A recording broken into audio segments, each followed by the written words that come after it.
ইলাস্ট্রেটরের অন্যান্য টুলের মধ্যে আরেকটি প্রয়োজনীয় টুল হচ্ছে ব্রাশ টুল। এই ব্রাশ টুল ব্যবহার করে আমরা ন্যাচারাল ব্রাশ দিয়ে যেসব পেন্টিং করতে পারি এই ইলাস্ট্রেটরেও সেই কাজগুলো করতে পারবো। তবে এক্ষেত্রে আপনাকে যেটা করতে হবে, আপনাকে যথাযথ ব্রাশটি নির্বাচন করতে হবে। ধরুন আমরা এখানে এই ব্রাশটি নির্বাচন করেছি ফুড। এখন আমরা কিছু আঁকবো।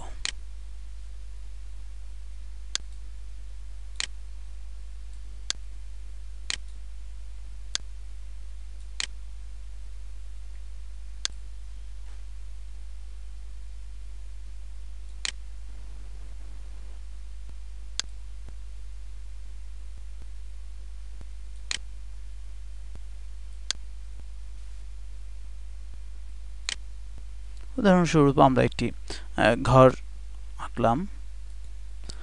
আপনি চাইলে এই ব্রাশ থেকে আরো কিছু আকর্ষণীয় ব্রাশ লোড করে আপনি আপনার পছন্দ মতো আরো কিছু ড্রয়িং সেরে নিতে পারেন। ব্রাশগুলো লোড হতে একটু সময় নিতে পারে।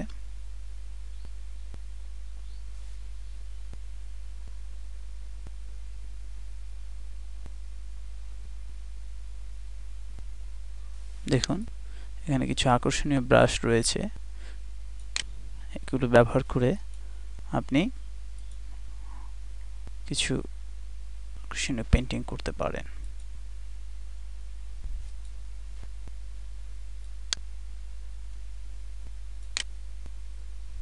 লক্ষ্য করুন